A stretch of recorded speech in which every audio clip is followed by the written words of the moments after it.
من الشیطان الرجیم بسم اللہ الرحمن الرحیم وللہ ملک السماوات والارض واللہ علی کل شیء قدیر صدق اللہ مولانا العظیم ان اللہ وملائکتہ یصلون علی النبی یا ایھا الذین آمنوا صلوا علیہ وسلموا تسلیما اللہم صلی علی سیدنا و مولانا محمد وعلی آل سیدنا و مولانا محمد وبارک وسلم وصلی علیہ صلاۃ والسلام علیک یا سیدی یا رسول اللہ صلاۃ والسلام علیک یا سیدی یا حبیب اللہ صلاۃ والسلام علیک یا سیدی یا شفیع المذنبین وعلی آلک واصحابک یا سیدی یا رحمت للعالمین۔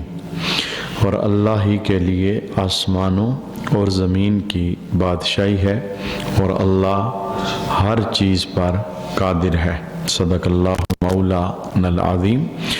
آج کی تلاوت کردہ آیت کے اندر اللہ تعالیٰ کی شانوں میں سے دو شانوں کا ذکر ہے۔ اللہ تعالیٰ کی ذات تمام تر کائنات میں اعلیٰ، عرفہ، بلند و بالا، جہاں دوسروں کی شانوں کا اختتام ہوتا ہے وہاں سے اللہ کی شانوں کی ابتدا ہوتی ہے۔ نہ کسی کے احاطہ علم کے اندر اللہ رب العالمین کی شانوں کو کما حق کو بیان کیا جا سکتا ہے، نہ کسی قلم کے ذریعے اسے لکھا جا سکتا ہے۔ ہم جتنا بھی بیان کریں گے وہ بہت تھوڑا ہوگا، اللہ اس سے بھی بلند و بالا ہے۔ تو اللہ تعالیٰ کی شانوں میں سے دو شانوں کا ذکر اس آیت کے اندر موجود ہے، اور بنیادی طور پر یہودیوں کی ایک گستاخی کا قرآن حکیم نے جواب دیا۔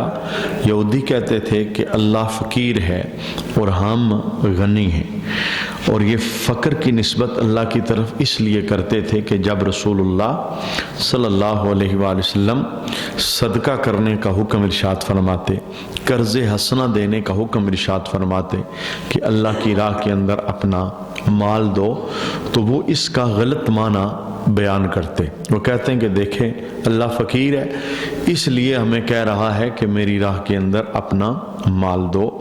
تو بنیادی طور پر یہودیوں کی اس گستاخی کا رد کیا گیا جو انہوں نے اللہ کی ذات کے متعلق کی کہ اللہ فقیر ہے، تو اللہ نے خود ہی جواب ارشاد فرمایا وَلِلَّهِ مُلْكُ السَّمَاوَاتِ وَالْأَرْضِ۔ اللہ ارشاد فرماتا ہے اور اللہ ہی کے لیے آسمانوں اور زمین کی بادشاہی ہے۔ زمین اور آسمان یہ ایک نہیں ہے بلکہ 7 زمینیں اور 7 آسمان ہیں، تو اس کی بادشاہی اللہ کے پاس ہے۔ معنی کیا کہ زمین کی ہر چیز کا مالک اللہ ہے اور آسمان کی ہر چیز کا مالک اللہ ہے۔ زمین اور آسمان کے درمیان جو کچھ بھی ہے اس کا حقیقی وارث، حقیقی مالک، حقیقی بادشاہ وہ اللہ ہے۔ تو جواب یہودیوں کو دیا گیا کہ اس ذات کو فقیر کیسے کہا جا سکتا ہے جس ذات کے قبضے کے اندر زمین اور آسمان کی بادشاہی موجود ہے۔ چونکہ کوئی بادشاہ رب کے بنانے سے کسی قوم کا ہوتا ہے، کوئی کسی ملک کا ہوتا ہے، کوئی کسی شہر کا، کوئی کسی علاقے کا، اور اللہ بادشاہی دینے والا جو بادشاہ ہے، بادشاہوں کا بادشاہ، مالکوں کا مالک، وہ تمام جہانوں کا بادشاہ ہے۔ زمین و آسمان میں جو کچھ ہے اس کا حقیقی مالک وہ اللہ رب العالمین ہے۔ اللہ کی شانیں بے شمار ہیں۔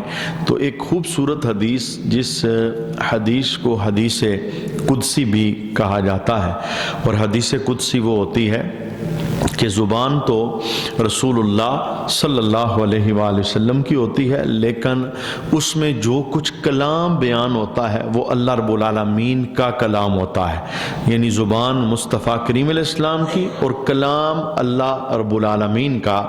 بندوں کے نام رب العالمین نے اپنی شانوں کو اپنے محبوب کی زبان کے ذریعے بیان فرمایا۔ یہ فرمان آقا حضور رحمت عالم صلی اللہ علیہ وسلم کا مسلم شریف کی حدیث کے اندر موجود ہے۔ حضرت ابو ذر رضی اللہ تعالیٰ عنہ اسے روایت کرتے ہیں کہ اللہ تعالیٰ ارشاد فرماتا ہے، یا عبادی، اے میرے بندو۔ مختلف شانوں کا تذکرہ کیا گیا اس حدیث کے اندر، یعنی جتنا بھی بیان کریں وہ کم ہے، لیکن جو اس حدیث میں بیان ہوا ہم وہ دیکھنے کی کوشش کریں گے کہ ہمارا رب، ہمارا مولا، ہمارا ملجا، ہمارا رازق، ہمارا مالک، ہمیں پیدا کرنے والا کتنی شانوں والا ہے اور کتنا اونچا ہے اور کتنا بلند و بالا ہے اور کتنا ہماری سوچوں سے حاوی ہے اور کتنا ہماری فکروں سے اس کی شانیں بالا ہیں۔ اللہ تعالیٰ ارشاد فرماتا ہے، یا عبادی، اے میرے بندو، میں نے اپنے اوپر ظلم کو حرام قرار دیا ہے۔ یہ اللہ کی شان ہے، اللہ ظالم نہیں ہے۔ یہ علم العقائد کے اندر ایک بنیادی عقیدہ بھی ہے، جس عقیدے کی خبر ہر مسلمان کو ہونی چاہیے۔ جہالت کی بنا پر خاص کر کے عورتوں کی زبانوں سے اس طرح کے جملے بارہا سننے کو ملے کہ اللہ تعالیٰ نے ظلم کر دیا، کسی کا کوئی جوان فوت ہو گیا، ایکسیڈنٹ ہو گیا، قتل ہو گیا، کوئی حادثہ رونما ہو گیا، تو جنازے کے موقع پر یہ کلام جاہل عورتوں کی زبانوں سے نکلتا ہے کہ اللہ نے یہ ظلم ہمارے ساتھ ہی کرنا تھا، لا حول ولا قوت الا باللہ العلی العظیم۔ تو اللہ تعالیٰ ظالم نہیں ہے، اللہ کسی پر ظلم نہیں کرتا، وہ جو کرتا ہے درست کرتا ہے اور انصاف اور حق پر مبنی ہوتا ہے۔ اسی لیے یہ باقاعدہ عقیدہ ہے کہ جس بندے نے اللہ کی طرف سے ظلم کی نسبت کی اور اللہ کو ظالم کہا، اس نے کفر کر دیا، وہ دارہ اسلام سے خارج ہو گیا، اسے تجدید ایمان کی ضرورت ہے۔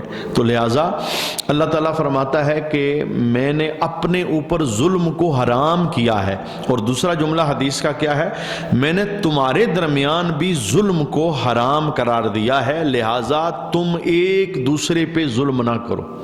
اللہ کہتا ہے میں بھی ظلم نہیں کرتا، میں ظالم نہیں ہوں، اور میں نے ظلم کو تمہارے درمیان بھی حرام قرار دیا ہے۔ ظالم بندہ بزم اشر کے اندر وہ اللہ تعالیٰ کے دربار کے اندر جب کھڑا ہوگا تو اس کی پکڑ بڑی شدید پکڑ ہوگی، اور جب تک مظلوم راضی نہیں ہوگا، یعنی جس پر اس نے ظلم کیا تھا، جب تک مظلوم راضی نہیں ہوگا تب تک اللہ تعالیٰ بھی راضی نہیں ہوگا اور اللہ تعالیٰ اسے معاف نہیں کرے گا۔ اور جس بندے پر ظلم ہوتا ہے، یعنی جو مظلوم ہوتا ہے، اس کی جو آہ ہے، اس کی جو صدا ہے، اس کی جو دعا ہے، وہ اتنی جلدی اللہ کے دربار کے اندر پہنچتی ہے کہ ادھر منہ سے جملہ نکلتا ہے، ادھر وہ اللہ کے دربار کے اندر شرف قبولیت پا جاتا ہے۔ تو لہٰذا آقا حضور رحمت عالم صلی اللہ علیہ وسلم یہ ارشاد فرمایا کرتے تھے کہ میں پسند کرتا ہوں کہ میں اللہ کے دربار میں مظلوم بن کے پہنچوں، ظالم بن کے نہ پہنچوں۔ یعنی یہ تو صحیح ہے کہ کوئی مجھ پر ظلم کرے، لیکن یہ صحیح نہیں کہ میں کسی پر ظلم کروں۔ معنی یہ تھا کہ آقا حضور رحمت عالم تربیت کر رہے تھے کہ ظالم بن کے اللہ کے دربار میں پیش ہونا یہ بہت بڑا نقصان ہے اور بہت بڑا دوسرے لفظوں کے اندر دنیاوی اعتبار کے ساتھ بھی اخروی اعتبار کے ساتھ یہ گھاٹے کا سودا ہے، یعنی بہت کچھ دے کر بھی۔ اب دیکھیے جو جانور ہیں یہ مکلف نہیں ہے، معنی یہ کہ جانوروں کے اوپر شریعت وارد نہیں۔ ایک وقت آئے گا صرف اور صرف جو اللہ کے دربار کے اندر کھڑی چیزیں ہوں گی وہ صرف انسان اور جنات ہوں گی، انہوں نے ہی حساب دینا ہے، یہی مکلف ہے، انہیں ہی عبادت کے لیے پیدا کیا گیا۔ وَمَا خَلَقْتُ الْجِنَّ وَالْإِنسَ إِلَّا لِيَعْبُدُونَ، ہم نے جنوں اور انسانوں کو اپنی عبادت کے لیے پیدا کیا۔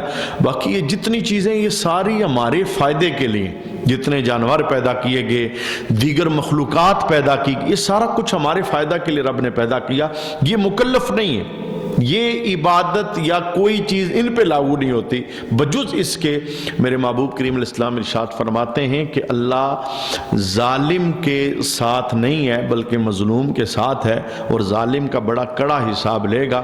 فرمایا قیامت کے دن اگر سینگ والی بکری نے بغیر سینگ کی بکری کو سینگ مارا تھا تو بزم حشر میں رب ان کا حساب بھی برابر کروائے گا، حالانکہ یہ اعمال کے مکلف نہیں۔ یعنی جب رب العالمین کے دربار کے اندر ان کا حساب بھی برابر کروایا جائے گا تو پھر جس نے ظلم کیا وہ کیسے بچے گا؟ تو لہٰذا دنیا کے اندر رہتے ہوئے ہمیں اللہ کی اس صفت کو اپنی زندگی میں داخل کرنا چاہیے، یعنی ظالم بن کے دنیا سے نہیں جانا، ہار جانا ہے، تھوڑی دیر کے لیے چپ ہو جانا ہے، خاموش ہو جانا ہے۔ یعنی دنیا کے اندر رہتے ہوئے ہم یہ سمجھتے ہیں کہ جب تک ہم دوسرے کو ہرائیں نہ، دوسرے کو گرائیں نہ، دوسرے کو پٹخائیں نہ اور دوسرے کو گرا نہ دیں، تب تک ہمارا اندر کا نفس راضی نہیں ہوتا، تب تک ہم اندر سے راضی نہیں ہوتے۔ تو یہ آسان ہے، کسی کو ہرا دینا یہ آسان ہے، لیکن خود ہار جانا یہ مشکل ہے، خود ہار جانا یہ مشکل ہے، اور یہ ہوتا ہے برداشت کی وجہ سے، یعنی بندہ سہ جاتا ہے، برداشت کر جاتا ہے، اور اس کا اجر صرف دنیا کے اندر نہیں ہے آخرت کے اندر ہے۔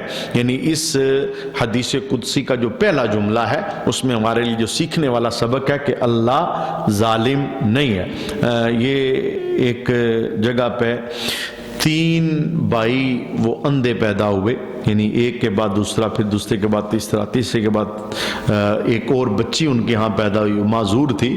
تو ان کے گھر میں گیا تو وہاں عورتوں سے یہ جملہ سننے کو ملا کہ اللہ تعالیٰ نے غریبوں پر کتنا ظلم کر دیا ہے، یہ اللہ کی طرف سے اللہ کو غریب ہی ملے تھے۔ یعنی اب یہ جہالت کی بنا پر یہ سارے جملے، انہیں رب کی شانوں کا پتہ ہی نہیں، اللہ جو کرتا ہے درست کرتا ہے۔ اور انہیں میں نے پھر یہ حدیث سنائی کہ آقا حضور رحمت عالم صلی اللہ علیہ وسلم نے ارشاد فرمایا کہ من اخذ کریمتین، جس بندے کی اللہ نے آنکھیں لے لی، یعنی یہ اس کی دی ہوئی نعمت ہے نا، دیتا بھی وہ ہے لیتا بھی وہ ہے، کسی کو دے کے آزماتا ہے، کسی سے لے کے آزماتا ہے۔ من اخذ کریمتین، جس بندے کی رب نے آنکھیں لے لی، دخل الجنہ، بدلے میں رب اسے جنت عطا فرمائے۔ اب یہ کتنا بڑا سودا ہے، وہ کسی کو نوازنا چاہتا ہے لیکن بندہ وہاں نہیں پہنچ سکتا، تو پھر اسے کسی آزمائش میں ڈال کر اللہ تعالیٰ وہاں پر بندے کو پہنچا دیتا ہے جہاں اس کا مقام تھا، جہاں اسے پہنچانا چاہیے تھا۔ تو کہنے کا معنی یہ ہے جہالت کی بنا پر اس طرح کے جملے وہ بولے جاتے ہیں۔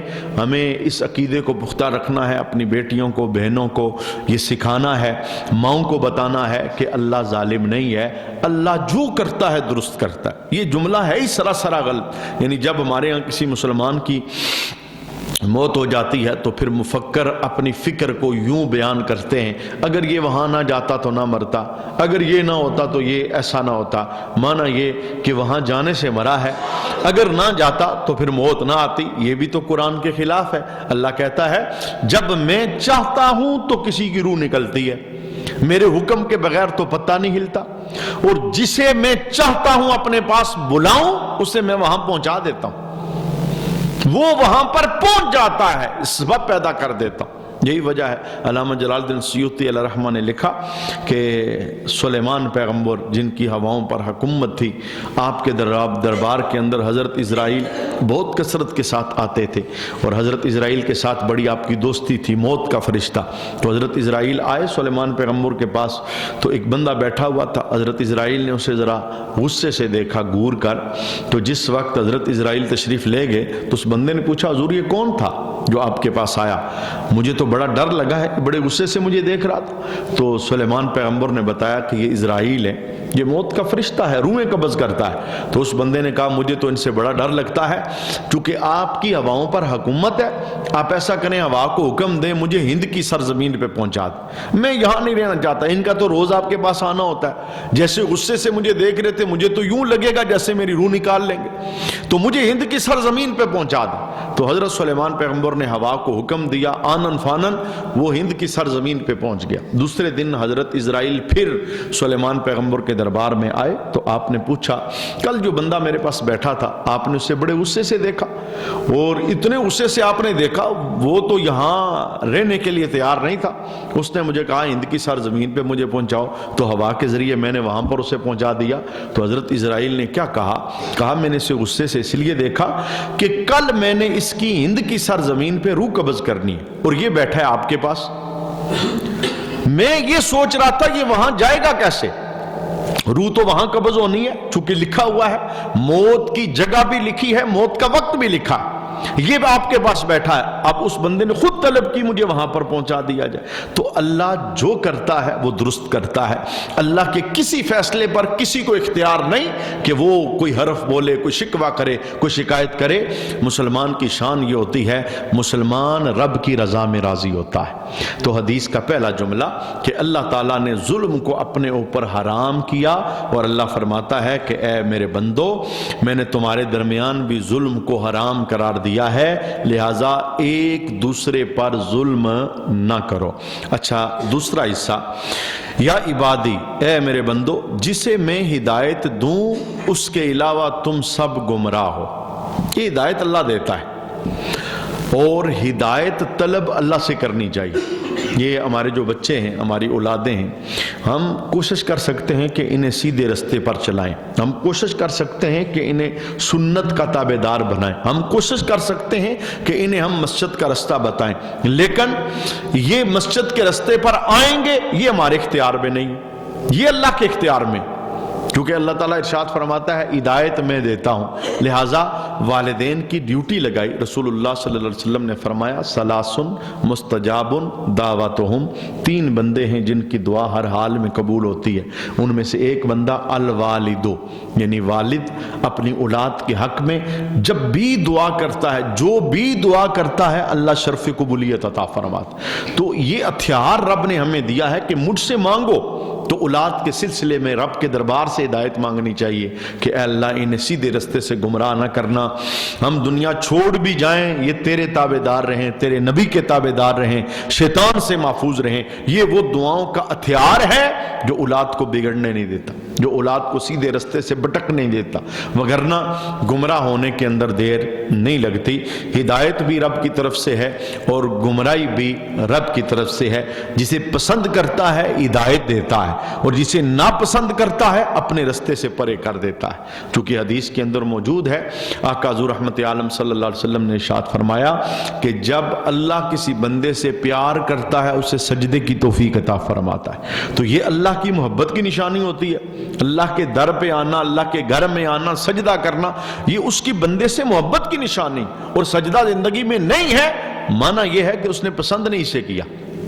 اچھا حدیث کا تیسرا جملہ، اللہ ارشاد فرماتا ہے یا عبادی اے میرے بندو جسے میں کھلاؤں اس کے سوا تم سب بھوکے ہو، تم مجھ سے کھانا طلب کرو۔ تو پتہ یہ چلا کہ رزق دینے والا کون ہے؟ اللہ۔ وہ رزق جس کی تلاش کی خاطر انسان رازق کو بلا دیتا ہے، یعنی صبح سے لے کے شام تک دوڑ ہے، اور دوڑ اتنی مصروف ترین ہے کہ رب یاد نہیں۔ ایک بزرگ علیہ رحمہ نے فرمایا تھا دو چیزیں ہیں، ایک ہے رزق، ایک ہے بخشش۔ بخشش کا رب نے کسی کا نام لے کے وعدہ نہیں کیا کہ محمد دین ولد کرم دین میں نے اسے بخش دیا، اس طرح کی سند اللہ نے کسی کے لیے بیان نہیں کی۔ اس کی بخشش کا دریا عام ہے، وہ بخشتا ہے، معاف کرتا ہے، لیکن ایک کسی بندے کا نام لے کے بھئی تو بخشا گیا، اب تجھے ضرورت نہیں کچھ کرنے کی، اس طرح کا رب نے کوئی کسی سے وعدہ نہیں کی۔ وہ چاہے گا بخشے گا، چاہے گا پکڑ لے گا۔ لیکن رزق کے معاملے میں بندے کے ساتھ رب کا وعدہ ہے کیا؟ کہ میں تمہیں بھوکا نہیں رکھوں گا۔ اللہ کیا فرماتا ہے؟ حدیث قدسی ہے، اے میرے بندو جسے میں کھلاؤں گا تو وہ کبھی بھوکا نہیں ہوگا۔ اور پھر 12ویں سپارے کے شروع میں رب نے کیا کہہ دیا کہ میں نے پتھر کے اندر کیڑے کی روزی کی بھی ذمہ داری اٹھائی ہے، یعنی اس کیڑے کو بھی رزق میں دوں گا۔ جب وہ کیڑے کو رزق دے گا تو بندے کو بھوکا مارے گا۔ معنی یہ ہے کہ انسان کو اسباب کی تلاش کرنی چاہیے، رزق حلال کمانے کے لیے دوڑ لگانی چاہیے، لیکن رزق کماتے کماتے رازق کو نہیں بلانا چاہیے، رزق کماتے کماتے حدوں کو عبور نہیں کرنا چاہیے، حرام کی طرف سے اپنے آپ کو نہیں بڑھانا چاہیے کہ اس مالک کے فرامین، جیسے دور حاضر کا وتیرہ ہے، مسلمان کہتے ہیں مال آنا چاہیے، حرام حلال کی بات نہ کرو، بس مال ہو، یہ جو فرق ہے یہ ختم کر دو، مال آنا چاہیے، طریقہ کوئی بھی ہو، کاروبار حلال کا ہے، حرام کا ہے، سود کا ہے، جیسا بھی ہے، بس مال ہونا چاہیے۔ تو یہ وتیرہ در رب العالمین سے بندے کو دور کر دیتا ہے۔ تو انسان کو روزی کی بھی فکر کرنی چاہیے، ساتھ رازق کی بھی فکر کرنی چاہیے، یعنی روزی دینے والے رب کو بھی ہمیشہ یاد رکھنا چاہیے۔ اس حدیث کا چوتھا جملہ اللہ ارشاد فرماتا ہے، اے میرے بندو تم سب رات دن گناہ کرتے ہو اور میں گناہ بخشتا ہوں، مجھ سے بخشش طلب کیا کرو، میں تمہارے گناہوں کو معاف فرما دوں گا۔ یعنی اللہ نے اپنی اس شان کا اظہار کیا جو قرآن میں 72 مقام پر رب نے کہا، ایک مقام نے 72 مقام پر قرآن کے اندر رب نے اپنی اس شان کا اظہار کیا۔ کون سی شان؟ میں غفار ہوں، میں غفور ہوں، میں رحمان ہوں، میں رحیم ہوں، میں بخشنے والا ہوں، میں توبہ قبول کرنے والا ہوں۔ یعنی کتنی محبت بندے کے ساتھ اللہ کی۔ یہ جس زمین پہ ہم بیٹھے نا، جب انسان سے گناہ ہوتا ہے تو یہ زمین غصہ کرتی ہے، اور غصے میں اللہ کے دربار میں کہتی ہے مولا اجازت دے میں پھٹ جاؤں، تیرا بندہ میرے اوپر جرم کر رہا ہے، گناہ کر رہا ہے۔ آسمان کہتا ہے ربا اجازت دے میں ٹوٹ پڑوں، ہوائیں کہتی ہیں اللہ اجازت دے میں اسے اڑا کے لے جاؤں، سمندر کا پانی کہتا ہے مولا اجازت دے میں بستیوں کا رخ کر۔ یہ کوئی ہمارے پاس ایسا آلہ نہیں کہ ہم نے پانی کو روکا ہوا ہے، یہ روکا رب نے۔ یہ جو سیلاب آتے ہیں نا اسی کا ایک اشارہ ہوتا ہے، یہ جو زلزلے ہیں اسی کا ایک اشارہ ہوتا ہے۔ اس نے پہاڑوں کو میخیں بنا کے روکا ہے، زمین کو ساکن کیا ہے، اور پانیوں کو روکا ہے، بستیوں کی طرف نہیں آنے دیتا۔ یہ ساری رب کی شان ہے۔ تو زمین کو اللہ جواب کیا دیتا ہے؟ جو زمین کہتی ہے نا مولا اجازت دے میں پھٹ جاؤں، تیرا بندہ گناہ کر رہا ہے، زمین کو اللہ کہتا ہے کہ اے زمین تو میرے بندے کے لیے پھٹنے کی بات کرتی ہے، آسمان تو میرے بندے پہ ٹوٹنے کی بات کرتا ہے، اے ہوا تم میرے بندے کو اڑانے کی بات کرتی ہے، اے پانی تو میرے بندے کو بہانے کی بات کرتا ہے، یہ بتاؤ بندہ تمہارا ہے یا بندہ میرا ہے؟ زمین کہتی ہے مولا بندہ تو تیرا ہی ہے، تو کیا کرے گا؟ اللہ فرماتا ہے انتظروا، میں انتظار کروں گا۔ کس بات کا؟ کہا آخری سانس تک میں اپنے بندے کا انتظار کروں گا، جب بھی میرا بندہ پلٹ کے آئے گا، ایک قدم اٹھائے گا، میں 10 رحمت والے قدموں سے اس کا استقبال فرماؤں۔ تو اللہ تعالیٰ کی بخشش کا دریا وہ کھلا ہوا ہے ہر روز، یعنی یہ 24 گھنٹے ہمارے گزرتے ہیں نا، چونکہ دن انسان گزارتا ہے تو رات کا جب پچھلا پہر آتا ہے، آخری ٹائم، رات کو 3 حصوں میں تقسیم کرو تو جو پچھلا اور آخری پہر ہوتا ہے، اس پہر کے اندر اللہ تعالیٰ کے دربار سے یہ صدا ہر رات میں آتی۔ میاں صاحب نے اسی حدیث کے اس پہلو کی طرف اشارہ کیا تھا کہ پچھلی راتی رحمت رب دی کرے بلند آوازہ، بخشش منگن والیاں کارن کھلا ہے دروازہ۔ وہ صدا کیا آتی ہے؟ حل من مستغفر، ہے کوئی بخشش چاہنے والا؟ ہے کوئی ایسا جسے گناہوں نے پریشان کیا ہے؟ رات کے پچھلے پیر جو رب بخشنا چاہتا ہے وہ خود صدا لگاتا ہے، کوئی آئے معافی مانگے، وہ میرے دربار میں ہاتھ اٹھائے گا، میں اس کے سارے گناہوں کو معاف فرما دوں۔ تو انسان کو مایوس نہیں ہونا چاہیے، انسان کو ہمیشہ یہ توبہ کا صابن استعمال کرنا چاہیے، کیونکہ انسان جب توبہ کرتا ہے توبہ سے رب راضی ہوتا۔ التائب من الذنب کمن لا ذنب لہ، انسان جب گناہوں سے توبہ کرتا ہے یوں ہو جاتا ہے جیسے اس نے گناہ کیے، اور اللہ بندے سے راضی ہوتا ہے کہ میرا بندہ جانتا ہے کہ میں اس کا رب ہوں، میں اسے معاف کروں گا، اس لیے مجھ سے معافیاں مانگتا ہے۔ تو یہ حدیث کے اندر چوتھا جملہ تھا۔ 5واں جملہ اللہ فرماتا ہے میرے بندو تم کسی نقصان کے مالک نہیں ہو کہ مجھے نقصان پہنچا سکو، اور تم کسی نفع کے مالک نہیں ہو کہ مجھے نفع پہنچا سکو۔ معنی کیا تھا؟ ساری دنیا نمازی بن جائے اللہ کو کوئی فائدہ نہیں دے سکتا، یعنی جو ہماری نماز ہے، روزہ، حج، زکوٰۃ، تسبیح، اس سے رب کو کوئی فائدہ نہیں ہے۔ ساری دنیا گناہگار ہو جائے، مسجدیں خالی ہو جائیں، رب کا کوئی نقصان نہیں۔ رب خود کہتا ہے نہ تم مجھے کوئی نفع دے سکتے ہو نہ کوئی نقصان، نماز پڑھو گے فائدہ تمہارا ہے، نہیں پڑھوگے نقصان تمہارا ہے، میرا نہ نقصان نہ نفع، اس لیے کہ میں رب ہوں، مجھے کسی سے نفع یا نقصان لینے کی کوئی ضرورت نہیں ہے۔ اور پھر چھٹا جملہ اللہ ارشاد فرماتا ہے، اگر تمہارے پہلے اور تمہارے بعد والے، تمہارے انسان اور جن سب ایک بدکار کی طرح ہو جائیں، یعنی سارے گناہگار ہو جائیں، کوئی بھی نیک نہ ہو، تو اللہ فرماتا ہے میرے ملک میں کوئی چیز کم نہیں کر سکتے۔ سارے مجرم اور گناہگار ہو جائیں، اللہ کہتا ہے میری شان اسی طرح ہے، میرے ملک میں کوئی چیز کم نہیں کر سکتے۔ اور دوسرا جملہ فرمایا تمہارے پہلے، تمہارے بعد والے، تمہارے انسان، تمہارے جن، سارے کے سارے نیک بن جائیں، میرا کوئی فائدہ اور کوئی نقصان نہیں، کیونکہ نیک بنو گے فائدہ تمہارا ہے، اور اگر نیکی کا رستہ چھوڑو گے نقصان تمہارا ہے۔ اور پھر اللہ ارشاد فرماتا ہے، یعنی جو اللہ کی شان ہے، اللہ فرماتا ہے کہ اگر تمہارے پہلے، تمہارے بعد والے، تمہارے جن، تمہارے انسان سارے ایک جگہ اکٹھے ہوں اور مجھ سے سوال کریں، اور میں سب کو سوال پر دے دوں۔ رب نے اپنے خزانے بیان کیے، یہودیوں نے کہا تھا نا اللہ فقیر ہے، ہم سے مانگ رہا ہے، کہتا ہے میری راہ کے اندر قرض حسنہ دو۔ رب نے کہا کہ محبوب انہیں بتا دو، تمہارے پہلے، تمہارے بعد والے، تمہارے جن، انسان، ساری مخلوقات ایک میدان میں جمع ہو جائے، مجھ رب سے مانگے، میں سب کو دے دوں، تو بتاؤں میرے خزانوں میں کمی کتنی آتی ہے؟ مولا کتنی؟ فرمایا سمندر میں سوئی ڈالو تو سوئی کی نوک کے ساتھ جو پانی لگتا ہے اتنی۔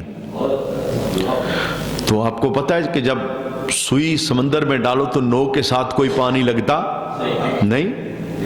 مانا کیا تھا کہ میرے خزانے اتنے ہیں، میرے پاس مال اتنا ہے، میں خود ہر چیز کا مالک ہوں، سب تم مانگو میں دے دوں، میرے خزانوں میں کمی آتی نہیں، تم مجھے فقیر کہتے ہو۔ اور پھر اللہ ارشاد فرماتا ہے، اے میرے بندو، یہ تمہارے اعمال ہیں جنہیں میں تمہارے لیے جمع کر رہا ہوں، بس یہ جملہ ہے۔ تمہاری نماز کی مجھے کوئی ضرورت نہیں، تمہارے صدقے کی مجھے کوئی ضرورت نہیں، یہ تمہارے اعمال ہیں، میں تمہارے لیے جمع کر رہا ہوں۔ اور اللہ کتنا جمع کرتا ہے؟ فرمایا جب تم اللہ کی راہ میں ایک کھجور دیتے ہو، اللہ کہتا ہے میں پروان چڑھاتا رہتا ہوں۔ پروان، جس طرح ایک گائے کا بچہ ہوتا ہے نا، آہستہ آہستہ بڑا ہوتا ہے، بچیا پھر بڑا پھر بڑا، پھر وہ گائے بن جاتی ہے۔ فرمایا تمہاری ایک کھجور کو میں پروان چڑھاتا ہوں، جب تم میرے پاس آؤ گے نا، ایک کھجور کا اجر تمہیں اود پہاڑ کے برابر دوں گا۔ یہ ہے تمہارے اعمال میں اپنے پاس جمع کرتا رہتا ہوں۔ اور اللہ فرماتا ہے جب میرے پاس آؤ گے تو میں پوری پوری جزا دوں گا۔ جو شخص خیر کو پائے وہ اللہ کی حمد کرے، اور جس کو خیر کے سوا کوئی مصیبت پہنچے وہ اپنے نفس کے سوا کسی کو ملامت نہ کرے۔ ہم اللہ کے دربار میں دعا کرتے ہیں، اللہ کریم اپنی شانوں کے اس اظہار کے صدقے ہمارے گناہوں کو معاف فرمائے، اور ہمیں معرفت کی اللہ توفیق عطا فرمائے۔ وما علینا الا البلاغ المبین۔ اللہم